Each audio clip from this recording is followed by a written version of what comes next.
Do'stlar, bugun sizlarga mana yana bitta blogerni olib keldik. Rayhonmi, xullas bolalarda ajali ekan. Xuddi shunday. Tanishtirib ketyapsizmi?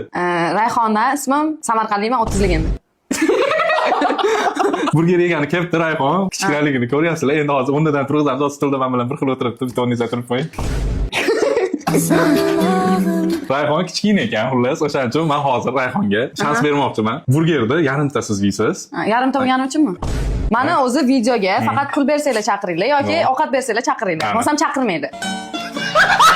Sizga hozir mana bitta Men shart. kichkinasini olib qo'ydik. Yo'q, qari, o'zi normalni hech kimga unaqa qilib berilmagan. $1000 beraman.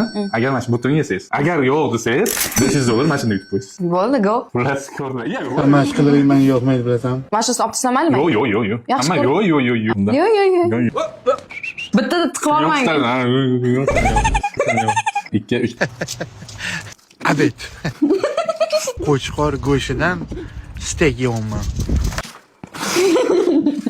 Qizlarga shans bering deyishdi. Shans berdim, hozir ichida shans qolib ketdi. Men hozir yarimta shunaqa tez yeb tashlayman deb o'yladim, lekin siz qani yutib yubordingizmi? Yutib Chaynamasdan yutib yubordingiz. Chaynab ikkita uchta. Siz tomog'ingiz katta ketib, men o'tib ketib birdan. Repetitsiya qilinglar yaxshi. Ancha tayyorlanish kerak xullas. Xullas do'stlar, bu video sizlarga qiziq bo'lgan bo'lsa komment yozib, keyingi safar qaysi bloger men bilan tez yeyish o'ynalishini xullas kommentariyaga belgilab tashlanglar. Like bosib, qo'llab-quvvatlab qo'yinglar. Rayhonmiga ham obuna bo'ling. Menga abina bo'l. Rayhonmiga obuna bo'ling. Men burgerni yeyolmadim, lekin baqani tuxumini ichib ko'rmoqchiman. Rayhonmiga baqani tuxumini ichib ko'ramiz. Men otdan ham qo'rqmayman, mushuk itlardan ham qo'rqmayman, lekin qurbaqadan qo'rqaman. Lekin o'sha qurbaqani bolalarini yeyman shu uchun. Ana, keyingi videoda kutib qo'yinglar. Baqani tuxumini yeyib yuboradi Rayhon.